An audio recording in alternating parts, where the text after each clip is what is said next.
The elevator jolted once, screamed like something dying, and stopped between the 14th and 15th floors with the lights flickering and Naomi Bishop's head landing on my shoulder like she'd planned it for weeks. She hadn't planned it. Naomi Bishop didn't plan things that made her look soft. She planned hostile takeovers of client accounts and merciless rebuttals in Monday meetings and, apparently, nothing else, because the second the cab lurched, she grabbed the handrail with one hand and grabbed my arm with the other, and by the time the emergency lights kicked on in a dim amber wash, her forehead was resting against my shoulder like gravity had made the decision for both of us. "Don't," she said, before I could say anything. I didn't say anything. "You were about to. I was about to ask if you're okay." "I'm fine." Her voice came out muffled against my jacket. "I just need a second before my brain remembers we hate each other." That was the most honest thing Naomi Bishop had said to me in 14 months. My name is Grant Ashford. I was 26 years old, a senior associate at Kessler and Vance Architecture in Seattle. And up until 90 seconds earlier, my entire personality at that firm had been built around one singular, unshakable fact. Naomi Bishop was the reason I hadn't slept properly since the previous October. Not like that. Or not only like that. We'd started the same week. Same floor, same team, same review cycle. And within the first month, it had become obvious to everyone from the interns to the partners that Naomi and I were going to spend our careers circling each other like two people who'd been handed the same trophy and told only one of us actually got to keep it. She beat me on the Faro account by exactly one client vote. I beat her on the Transit Hub pitch by using a phrase she called, and I quote, aggressively smug. She once left a red pen on my desk with a sticky note that said, "You'll need this for all the mistakes." I once redesigned her lobby rendering at 2 a.m. and left it on her chair with a note that said, "You're welcome." Neither of us apologized. Neither of us backed down.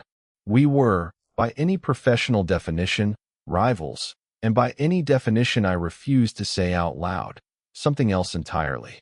That night, the building had been nearly empty. It was a Thursday, close to 9, and the only reason either of us was still there was the Castellan proposal, the single largest commercial contract the firm had chased in 3 years, the kind of project that came with a promotion attached to it like a ribbon on a very expensive box. Naomi wanted that promotion. I wanted that promotion. We had both been assigned, separately, to draft competing concepts, because our managing partner apparently believed the fastest way to get good work out of two people was to make them despise each other slightly more than usual. I'd finished my boards at 8:40. I found her in the elevator lobby at 8:52, arms full of foam core, glaring at the call button like it had personally wronged her. "You're still here," I said. Astute observation. Should I alert the partners you've discovered the obvious? I was being polite. You don't have a polite setting. You have smug and smugger. The elevator doors opened before I could answer, which was probably for the best, because my actual answer would have been something about how she was the only person at that firm who made me want to fight and laugh in the same 10 seconds. And that was not information I planned on giving Naomi Bishop for free. We stepped in together. She hit 15, ground floor lobby transfer. I hit the same button because apparently the universe had decided we hadn't spent enough hours in close proximity glaring at each other over shared coffee machines and stolen conference rooms. The doors closed.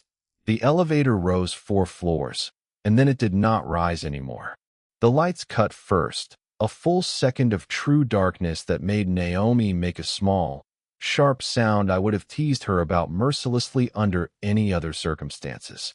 Then the amber emergency lights buzzed on, and the elevator groaned to a stop with the kind of finality that told both of us, instantly, that this was not a brief inconvenience. That was when she grabbed my arm. That was when her head landed on my shoulder. That was when the woman who had spent 14 months treating me like a competitor she tolerated out of professional necessity suddenly felt very small, very close, and very much not interested in pretending otherwise. "Naomi, I know. Your head is on my shoulder. I'm aware of the geography, Grant. I'm just confirming we're both conscious of it, Because in about 30 seconds you're going to remember you hate me, and I want it on record that you started this." She lifted her head enough to glare at me, which, in the low amber light, did something unfair to her face. Naomi had dark hair she kept twisted up during work hours like it was a professional liability if left loose, sharp brown eyes that had spent over a year cataloging every flaw in my presentations, and a mouth that curved into something dangerous right before she said something that would ruin my week. She was still glaring. She still hadn't moved her hand off my arm. "I don't hate you," she said. "You called my Castellan concept derivative in a meeting with 6 partners in the room. It was derivative. It was inspired by a strip mall, by classical proportion, which you would know if you'd actually read the citation I put on slide 4. I read every slide, Grant. That's how I know slide 4 was wrong."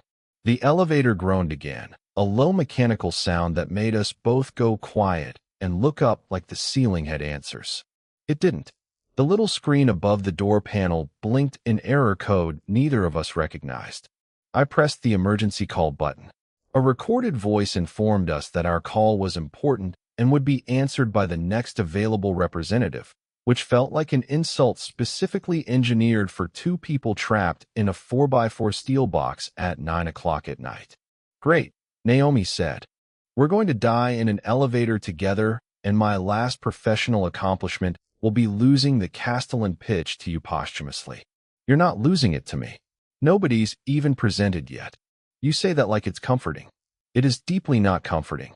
I slid down the wall until I was sitting on the floor because my legs had apparently decided standing was optional in a crisis. After a second, Naomi sat too, close enough that our shoulders touched, which she immediately noted with visible irritation, like her own body had betrayed her by choosing proximity over hostility. "This elevator is very small," she said. "I've noticed. I'm not used to being this close to you without a conference table between us. You could always build one out of foam core." I nodded at the boards still clutched in her lap. "You brought enough." She looked down at the boards like she'd forgotten she was holding them, then set them carefully against the wall, which for Naomi Bishop was practically an act of surrender. She pulled her knees up, wrapped her arms around them, and stared at the doors like she could will them open through sheer force of professional willpower. "Do you actually think I'm smug?" I asked, because apparently trapped elevators made me reckless with questions I'd been avoiding for over a year. She glanced at me sideways. "I think you're smug when you're right, which is annoyingly often, and insufferable when you're wrong, which is thankfully rarer. That's almost a compliment. Don't get used to it. The air's probably limited in here, and I don't want to waste it on flattery. You could have just said nothing." I could have. I didn't want to. That landed somewhere I wasn't prepared for. I looked at her, really looked, in a way I usually didn't allow myself during work hours, where looking too long at Naomi Bishop felt like a strategic liability, the kind of thing that could get used against me in a negotiation. Her jaw was set. Her hands were laced tightly around her knees. But there was something underneath the irritation that looked a lot like nerves, and Naomi Bishop did not do nerves in front of an audience, let alone in front of me. "You okay?" I asked, quieter this time. "I don't love small spaces. You've never mentioned that in 14 months of standing 2 feet from me in supply closets fighting over the good markers. Because admitting a weakness to you is like handing you ammunition. You'd bring it up in the next partner meeting. Grant thinks Naomi's afraid of elevators. Everyone, please factor that into the Castellan vote." "I wouldn't do that." "You absolutely would." "Okay, I absolutely would have, 6 months ago." I've mellowed. She raised an eyebrow, unconvinced, but some of the tightness left her shoulders. The elevator hummed around us, a low mechanical breathing sound, and somewhere above us the building carried on without knowing 2 of its most competitive employees were currently stuck between floors having the first honest conversation of their professional relationship. "Can I tell you something?" she said. "Depends. Is it going to be used against me later?" "Probably." A small, reluctant smile. "I used to think I hated you." "Used to. Don't get excited. I still find you deeply annoying." "Noted. Continue." She was quiet for a second, picking at a loose thread on her sleeve. The first month we worked together, you corrected my structural load calculations in front of the entire team. You were right. That's the worst part. You were completely right, and I went home and cried in my car for 20 minutes because I'd worked so hard to be taken seriously in that room, and you undid it in about 4 sentences without even trying. My stomach dropped. Naomi, I didn't know that. I know you didn't. I made sure you didn't. I decided the safest thing to do was hate you instead of admit you'd gotten under my skin, because hating you was simpler. Hating you didn't require me to examine why I kept noticing the way you push your sleeves up when you're concentrating, or why I started dressing sharper on days I knew we had joint meetings. I stared at her. The emergency lights buzzed overhead. My heart had started doing something erratic and undignified. You dress sharper for me? Don't let it go to your head. It's already there. It's redecorating. She laughed, actually laughed. A real one that cracked the careful composure she'd built around herself for 14 months, and something in my chest turned over completely. For the record, I said, I didn't correct your calculations to embarrass you. I corrected them because I panicked when I saw an error in front of the partners and I didn't think it through. If I could go back, I'd have pulled you aside after. I know that now. I didn't know it then. Rivalries are easier to maintain if you don't examine the other person's intentions too closely. So we've just been avoiding examining each other for over a year. Correct. That sounds exhausting. It has been. She rested her head back against the wall, finally letting her guard slip all the way down. Do you know how many nights I've stayed late specifically because I knew you were still here and I wanted an excuse to walk past your office? My breath caught. How many? I'm not telling you. It's an embarrassing number. Naomi. It's a lot, Grant. It's a lot of nights. The elevator lights flickered again, and for a second everything went dark. And in that dark her hand found mine on the floor between us, not deliberately, or not entirely deliberately. More like the same instinct that had put her head on my shoulder 90 seconds earlier had decided her hand belonged there too. When the lights came back, neither of us pulled away. You're holding my hand, I said. I'm aware. I thought you didn't want to waste air on flattery. This isn't flattery. This is coping. Coping with what? She turned her head to look at me, and in the amber light her eyes were bright and a little scared and entirely unguarded in a way I had never once seen at Kessler and Vance. With the fact that I've spent over a year being furious at you for a reason that had nothing to do with your work. I swallowed. What reason? I think you know. I want to hear you say it. She exhaled slowly, like she was gathering something heavy. Because every time you walked into a room, I forgot what I was arguing about. Because I looked forward to our fights more than I looked forward to actual conversations with people who liked me. Because somewhere around month 3, hating you stopped being real and turned into the only socially acceptable way I had of paying attention to you.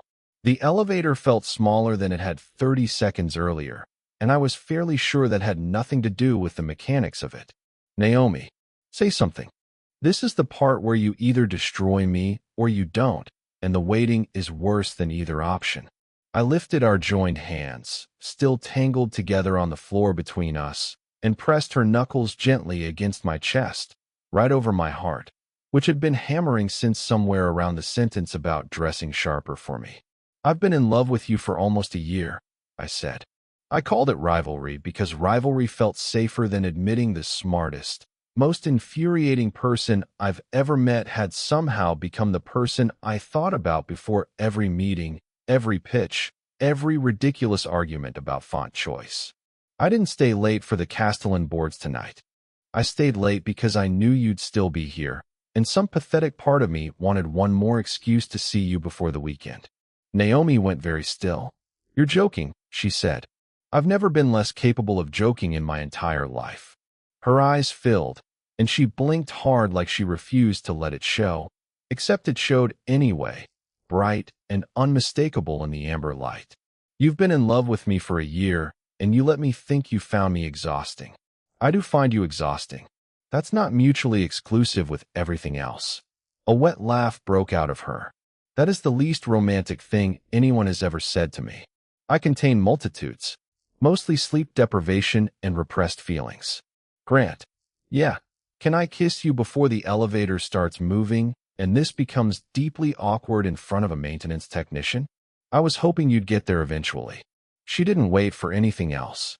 Naomi Bishop closed the distance between us and kissed me on the floor of a stalled elevator between the 14th and 15th floors of a building neither of us had any romantic attachment to 20 minutes earlier, and it was clumsy and a little too fast and absolutely nothing like the composed, controlled woman who dismantled competitors' pitches for a living.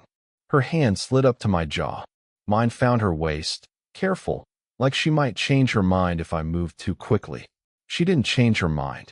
If anything, she leaned in harder, like 14 months of pretending had finally run out of runway, and there was nowhere left to go but toward each other. When we broke apart, her forehead rested against mine, both of us breathing like we'd run somewhere instead of simply sat on a floor. Well, she said, that complicates the Castellan pitch. Does it? I can't in good conscience beat you now. It'll feel personal. Beat me. I'll survive. I like watching you win almost as much as I like winning myself. That's disgustingly sweet. Stop it. You started it. You put your head on my shoulder first. I panicked. Small spaces make me do reckless things, apparently. Please panic more often. She swatted my chest, but she was smiling, the kind of unguarded smile I'd maybe seen twice in 14 months, both times by accident, both times gone before I could properly memorize it. This time she let it stay. We sat there for another 11 minutes before the elevator gave a lurching shudder and the lights flickered back to full brightness, the cab beginning a slow, grinding ascent toward the 15th floor like nothing catastrophic had happened at all.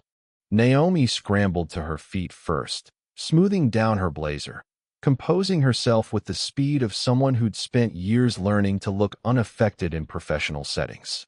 We should probably discuss what this means, she said, not looking at me, gathering her foam core boards like they were suddenly the most important objects in the building. We could discuss it over dinner. Is that a date, Ashford, or a strategic alliance? Can it be both? The doors opened onto the 15th floor, empty and quiet, and smelling faintly of burnt coffee from the break room nobody had cleaned properly in months. Naomi stepped out first, then turned back to look at me, boards balanced against her hip, hair slightly less composed than it had been an hour earlier, cheeks still flushed.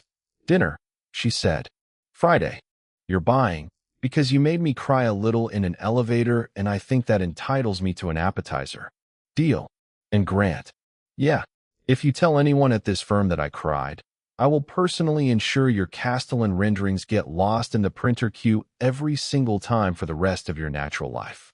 Understood. Your secret's safe. Good. She turned to walk toward her office, then paused, glanced back over her shoulder with an expression that was somehow both soft and dangerous at once. For what it's worth, I like being stuck with you. I liked it too. Don't let it go to your head. Too late. Already redecorating, remember? She laughed, the sound trailing down the hallway after her, and I stood there in the elevator lobby for a full 30 seconds after she disappeared into her office, grinning like an idiot, before I remembered I still had to walk to the parking garage and drive home and somehow function like a normal human being who hadn't just confessed a year of buried feelings to his professional rival in a broken elevator. I did not function like a normal human being. I drove home replaying every single second of it, and I did not sleep, not because I was anxious, but because every time I closed my eyes I heard Naomi Bishop saying she'd been dressing sharper for me for over a year, and my brain refused to let that information rest. Friday arrived with the particular dread of a man who had made a dinner reservation he was terrified of overthinking. I picked a small Italian place 2 blocks from the office, quiet enough for conversation. Not so fancy it looked like I was trying to prove something, though I absolutely was trying to prove something. Naomi showed up 11 minutes late, hair down for the first time I could remember seeing outside a company holiday party, wearing a dark green dress that made every rehearsed opening line I'd prepared evaporate on contact. You're staring, she said, sliding into the booth across from me. You're not wearing your professional armor. It's dinner, not a client presentation. I like the armor. I also like this. I'm having complicated feelings about the whole spectrum of you. Careful, Ashford. Keep talking like that, and I'll think you actually mean it. I do actually mean it. She studied me for a second, the teasing fading into something more careful. I almost canceled tonight. 3 times. Why? Because it's easier to want someone from a safe, hostile distance than to actually sit across from them and risk finding out the wanting was worth it. And now? Now I'm here, aren't I? We ordered. We argued, gently, about whether her pasta choice was objectively worse than mine, which somehow felt like the most natural continuation of 14 months of arguing about everything else. Somewhere between the appetizer and the entree, her foot found mine under the table, and neither of us mentioned it, and it stayed there for the rest of the meal like an unspoken agreement. Can I ask you something? She said, toward the end of dinner, turning her wine glass slowly by the stem. Anything. Why didn't you ever say something? A year is a long time to sit on feelings, especially for someone as annoyingly direct as you are in every other part of your life. I thought about how to answer that honestly. Because you scared me. Not in a bad way. In the way where I knew if I said something and you didn't feel the same, I wouldn't just lose a shot at dating you. I'd lose the version of us that already existed. The arguing, the competing, the way you make me sharper just by being in the room. I decided having some version of you was better than risking having none of you at all. Her expression softened in a way I was starting to recognize as uniquely hers, guarded and unguarded at the same time. That's the most honest thing you've ever said to me. I have a whole backlog. 14 months of things I didn't say. We have time, she said. Unless you were planning on quitting after I win the Castellan pitch out of spite. You haven't won it yet. I will. I already told you, it feels personal now. I'm motivated. Motivated by what, exactly? She smiled, slow and a little wicked, leaning across the table until her mouth was close enough to my ear that her next words landed like static against my skin. Motivated by wanting to take you out to celebrate afterward and not feel guilty about it. I laughed, low and helpless, and under the table her foot pressed more firmly against mine, and for the first time in 14 months, the space between Naomi Bishop and me felt like something built instead of something defended. Saturday morning, before any of that, my phone buzzed on the nightstand while I was still half asleep, replaying the elevator on a loop behind my eyelids. It was my college roommate, Dev, who had heard exactly nothing about any of it, and had no business texting me at 8 in the morning about anything at all. Dev, bro, emergency. Do you still have my drill? Me. It's 8 a.m. Dev, priorities, Grant. The drill. I didn't reply. Instead, I lay there staring at the ceiling, running my thumb absently over my phone case, thinking about the specific, terrifying fact that Naomi Bishop had cried in an elevator because of me and then kissed me like she'd been rehearsing it for months. I still hadn't fully processed it. I wasn't sure I ever would. There's a particular kind of disbelief that settles into your chest when the person you've spent over a year convincing yourself you couldn't have turns out to have wanted you back the entire time, and it doesn't leave quickly. It sits there, warm and unfamiliar, refusing to be rushed. My phone buzzed again. Not Dev this time. Naomi, are you awake? Me. Barely. Why? Naomi, I need to know if last night actually happened or if I hallucinated it out of exhaustion and unresolved tension. Me. It happened. I have the foam core dents in my back to prove it. Naomi. Good. I was going to be extremely annoyed if I imagined that. Me. Annoyed at the elevator or at me? Naomi. Both. Mostly the elevator. It's been sabotaging our productivity for a year, and I finally understand why. I laughed out loud into an empty apartment, which felt slightly unhinged, but I didn't care. I typed back before I could second-guess it. Me. Breakfast? I'll make a mean scrambled egg. It's the only thing I'm confident about before noon. Naomi. Bold claim. I'll be the judge. She showed up 40 minutes later in leggings and an oversized sweatshirt, hair pulled into a loose knot, looking nothing like the woman who dismantled client proposals for a living and everything like someone I wanted to keep in my kitchen indefinitely. She critiqued my egg technique within the first bite, informed me my seasoning philosophy was, in her exact words, cowardly, and then ate the entire plate anyway, which I decided to interpret as a compliment. "This is strange," she said, halfway through, looking around my kitchen like she was cataloging it for a future report. "Strange bad? Strange good. I've spent 14 months imagining what your apartment looked like purely so I could have theories to be annoyed about. I decided you probably had bad art and mismatched furniture. Rude. My art is very tasteful."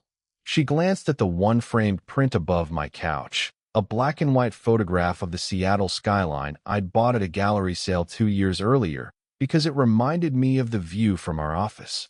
"It's actually decent. I'm disappointed. I wanted more ammunition. You'll find plenty. Give it time." "I intend to." We spent the rest of that weekend doing nothing particularly remarkable, which somehow felt like the most remarkable part of it all. We went to a bookstore where she made me buy a book about competitive negotiation strategy as a joke, and then genuinely wanted to discuss the first chapter over coffee. We argued about whether her taste in music was objectively terrible, which it was, and she argued that my taste was objectively boring, which it also was. By Sunday evening, standing in my doorway as she got ready to leave, she paused with her hand on the frame and looked back at me with an expression I hadn't yet learned to categorize.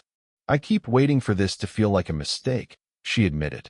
"Some part of me is bracing for the part where we remember we're supposed to be enemies. We were never actually enemies. We acted like it for over a year. That was armor, not truth. I think we both knew that, even when we were pretending otherwise." She nodded slowly, like she was testing the idea for structural weakness the way she tested every proposal that crossed her desk. "I don't want to go slow out of fear. I want to go slow because it's smart, not because I'm still expecting you to disappear. I'm not going anywhere, Naomi. I know.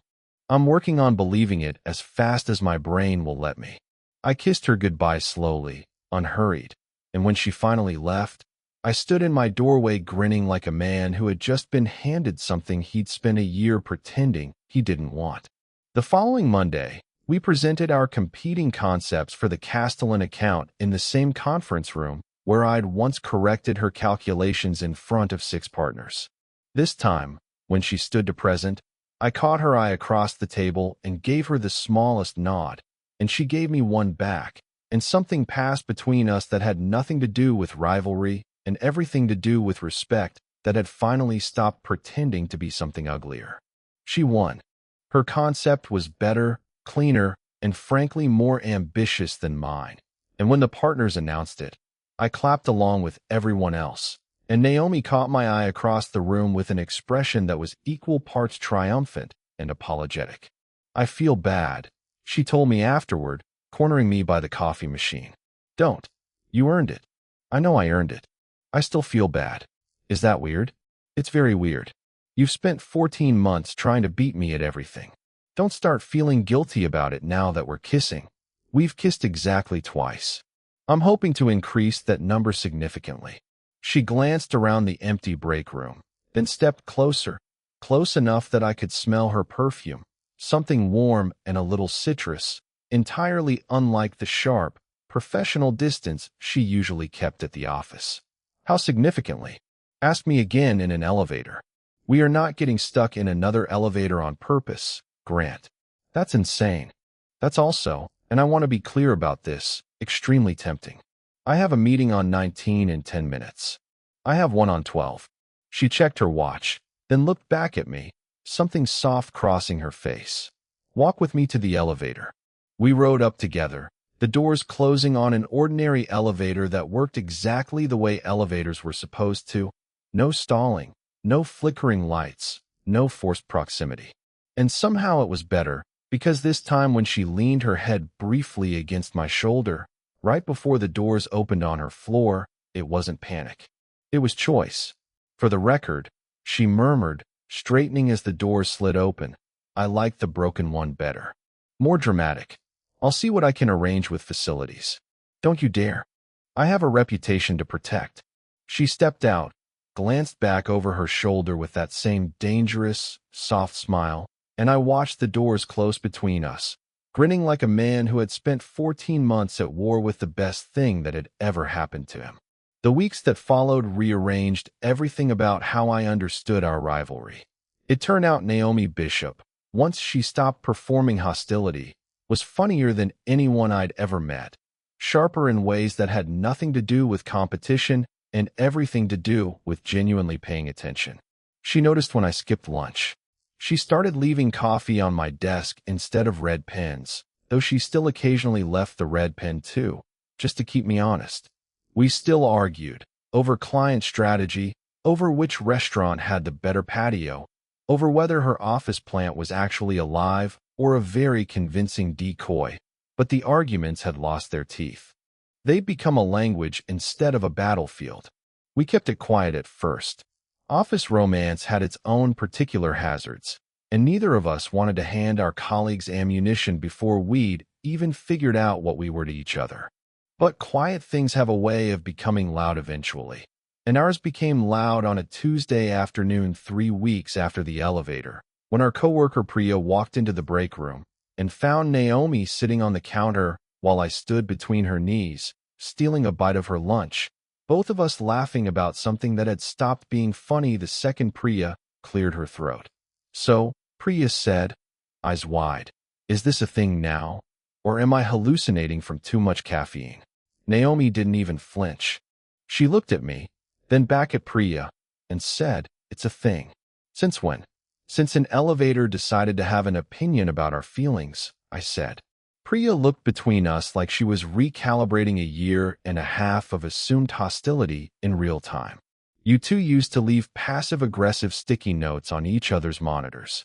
"We contain multitudes," Naomi said, echoing me without seeming to realize it. And something warm settled in my chest at the sound of my own phrase coming out of her mouth like it belonged to both of us now.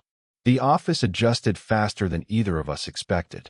There was a brief, chaotic period of gossip, a betting pool someone in accounting apparently ran for months without our knowledge, and one deeply uncomfortable conversation with our managing partner about workplace relationship disclosure forms that Naomi handled with more composure than I managed.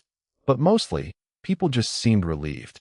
Apparently, the tension between us had been exhausting to witness for over a year, and our coworkers greeted the resolution with the enthusiasm of people who'd been forced to watch a slow-motion car crash finally arrive somewhere. Not everyone at the firm greeted the change with pure relief, though. There was Trevor Danes from the business development team, a man who had spent the better part of a year positioning himself as Naomi's obvious next dinner date, mostly by inserting himself into every client happy hour she attended and laughing loudly at jokes she hadn't made. I'd never liked him, back when I was allowed to dislike people for petty, unspecified reasons instead of admitting the real one, which was that Trevor looked at Naomi the way I'd spent 14 months forbidding myself from looking at her in public. He cornered me by the elevators, unfortunately not the broken one, exactly 6 weeks after Priya caught us in the break room. "So you and Bishop," he said, in a tone that managed to make her last name sound like an accusation. "Me and Naomi, yes. Didn't peg you two as a match. You spent a year trying to publicly humiliate each other in every court of law. Turns out that was foreplay. Who knew?" Trevor didn't laugh. "She's sharp. Deserves someone who can keep up." "Good thing I can keep up, then. We'll see." He said it lightly, but it landed with weight, and I filed it away without mentioning it to Naomi, mostly because I didn't want to seem like the kind of man who got rattled by a coworker's insinuation. That turned out to be a mistake, the way most decisions to withhold small, honest things eventually turn out to be mistakes. 2 weeks later, Naomi found me in the break room looking, apparently, exactly as unsettled as I felt, because she took one look at my face and set down her coffee like she was preparing for a confrontation. "What happened?" "Nothing happened. Grant, I have spent 14 months learning your faces professionally. That is your something happened face." I told her about Trevor, reluctantly, watching her expression shift from confusion to something colder and more focused. "He's been saying that for months," she said. "To other people, apparently, not just to you." I didn't realize he'd escalated to cornering you by elevators like a low-budget villain. You knew? I knew he had opinions about my personal life that nobody asked for. I didn't realize he was workshopping them on you specifically. Why didn't you say something? Because I didn't think it mattered. I wasn't interested in him before you and I happened, and I'm certainly not interested now. I didn't think his opinion required airtime. It doesn't. I just didn't love hearing it.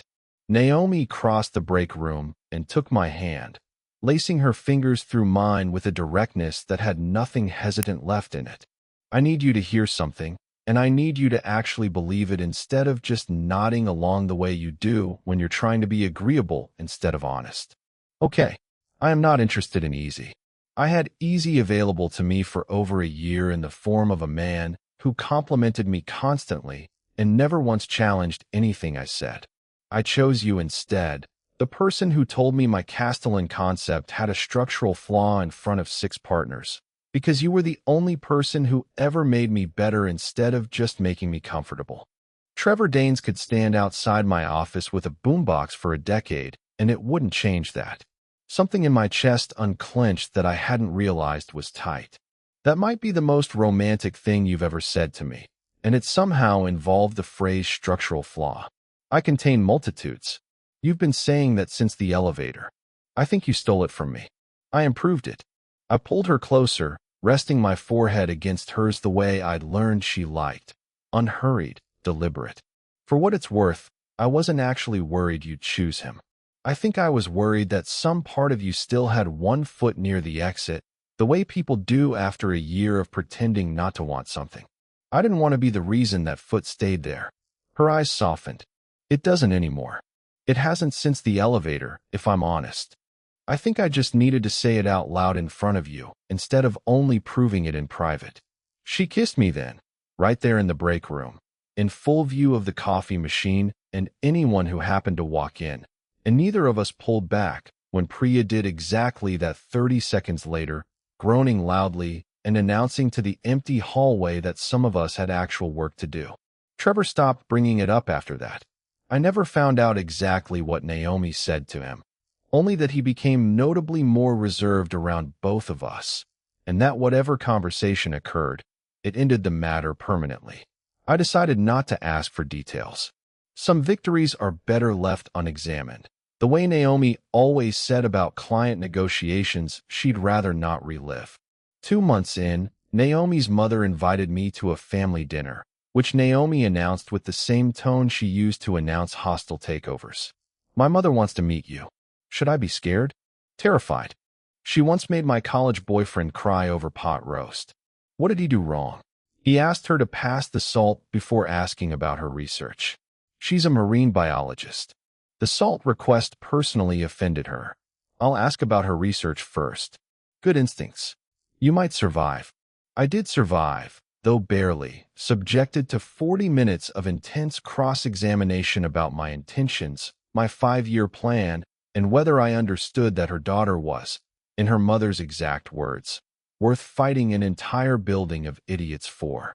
I said I understood completely, having spent 14 months doing exactly that without realizing it, and Naomi's mother looked at me for a long moment before declaring, to Naomi's visible relief, that I would do. Naomi's turn came a month later, at my sister's birthday dinner, where she charmed my entire family within 20 minutes by correctly identifying every architectural flaw in my childhood home and delivering the critique with such surgical precision that my father, an actual retired contractor, asked if she wanted a job. She's terrifying, my sister whispered to me in the kitchen. I love her. Everyone loves her. That's the whole problem.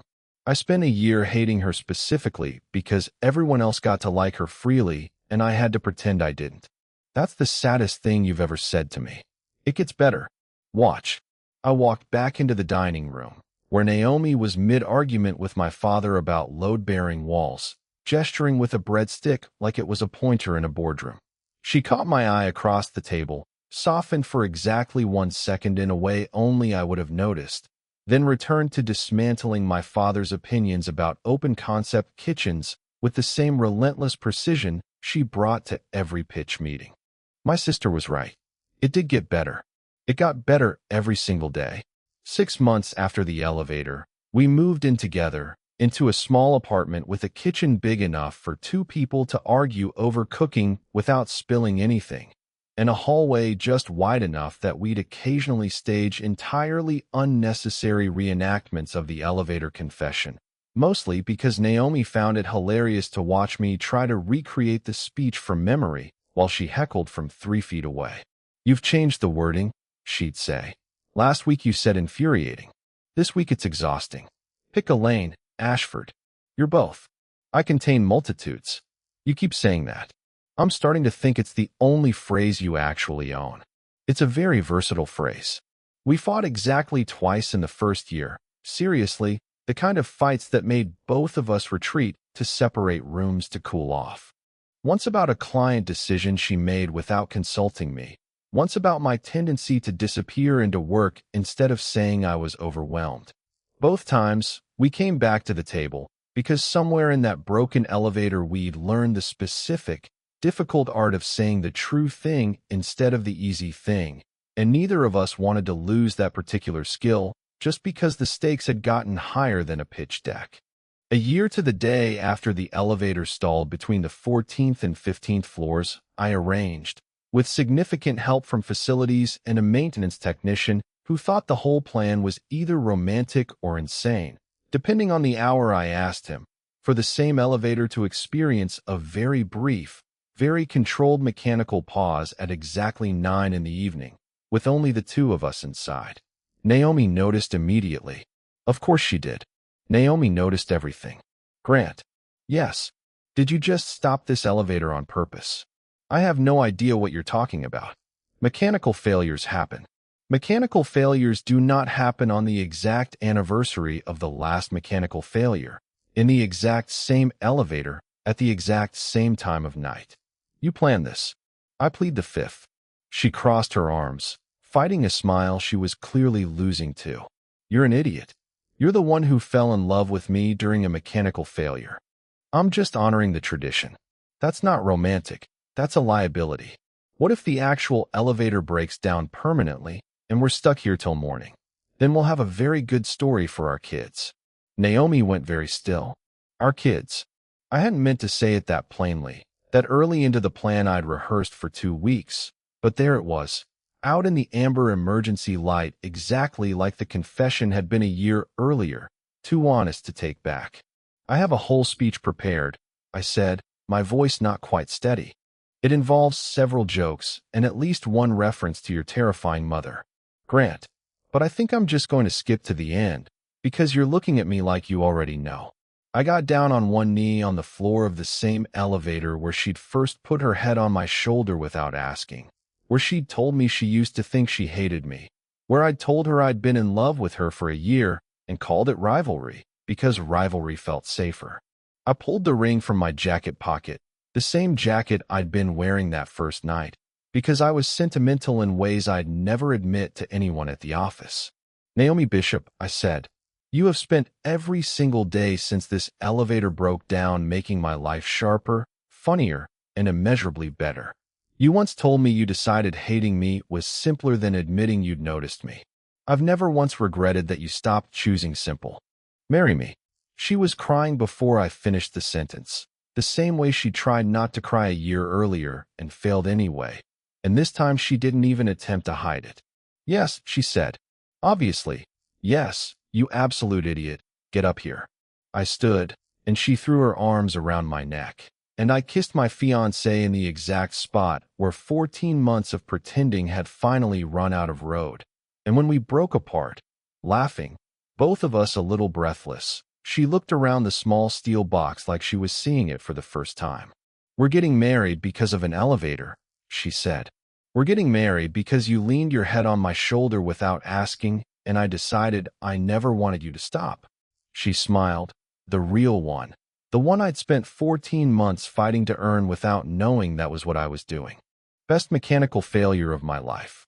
The doors opened onto the 15th floor a moment later, right on schedule, the maintenance technician clearly a man of his word, and we stepped out into the hallway together, hand in hand, engaged, ridiculous, entirely undone by a piece of machinery that had briefly forgotten how to do its one job at exactly the right moment 14 months into the most competitive, most infuriating, most necessary relationship either of us had ever had. News traveled through Kessler and Vance faster than any client memo ever had. By the time we reached the ground floor lobby, Priya was already waiting by the front doors, phone in hand, having apparently been tipped off by the same maintenance technician I'd sworn to secrecy. "You didn't," she said, staring at Naomi's hand. "He did," Naomi said, holding it up like evidence in a trial she was thrilled to have lost. "In the same elevator. He's disgustingly sentimental." "I think it's romantic," Priya said. "It's a liability," Naomi said, though she was smiling so hard it undercut the entire complaint. "What if I'd said no? He'd have had to ride that elevator to work every single day for the rest of his career, haunted." "You were never going to say no," I said. "No," she agreed. "I wasn't. Doesn't mean it isn't reckless." Planning a wedding with Naomi Bishop turned out to be exactly as competitive as everything else we'd ever done together. Except this time we were on the same side, which neither of us fully knew how to manage at first. We fought, gently, over venues, over guest lists, over whether her mother's marine biology colleagues counted as immediate family for seating purposes. We agreed almost immediately on one thing. The reception would happen at a restored old building downtown, with an original brass elevator nobody was allowed to touch, which Naomi insisted on for reasons she pretended were purely aesthetic and which fooled absolutely no one who knew us. Her mother cried when we told her, then immediately transitioned into asking pointed questions about my retirement contributions, which Naomi informed me was the marine biologist equivalent of a blessing. My father offered unsolicited structural opinions about every venue we considered, informing us with total confidence that the ceiling beams in our first choice were, quote, doing entirely too much work for that span, which somehow became a running joke Naomi adopted permanently, using it to describe anything from overly dramatic coworkers to poorly constructed sandwiches. Trevor sent a card. It was brief, professionally worded, and included no further opinions about who deserved to keep up with Naomi Bishop. She read it once, raised an eyebrow, and set it aside without comment, which I decided to interpret as the closing of a very small chapter neither of us needed to revisit. We got married the following June, on a warm evening with the kind of golden light that made even the ordinary parking lot outside the venue look like something worth photographing. Naomi walked down an aisle lined with the same foam core boards from our very first competing pitches, propped along the edges as decoration, because she'd insisted the origin story deserved a place at the wedding even if nobody but us fully understood the joke. My father cried during the vows. Priya ran the betting pool one final time, this round wagering on how long it would take Naomi to make a joke during her own vows, and she won it herself, informing the entire room mid-ceremony that she had, and I quote, technically out-negotiated me into this marriage and intended to remind me of that fact regularly for the rest of our lives. I told her, standing there in front of everyone who mattered to either of us, that I had spent 14 months mistaking the best thing that had ever happened to me for a professional inconvenience, and that I intended to spend the rest of my life making up for the year I wasted pretending otherwise. Naomi told me, through tears she once again refused to fully hide, that hating me had been the safest lie she'd ever told herself, and that she was grateful, every single day since that elevator stalled, that the lie had finally run out of road. We danced our first dance to nothing particularly meaningful, just a song we'd both liked and argued about liking, because even our love story had room for one final disagreement resolved in our favor together.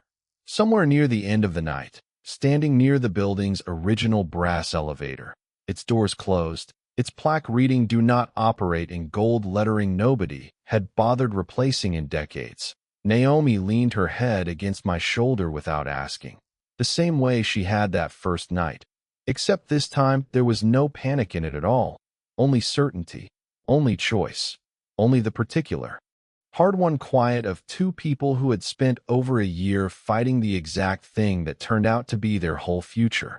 Best mechanical failure of my life, she said again, for the second time, and I kissed the top of her head and told her I planned on being the best decision she never saw coming for as long as she'd have me.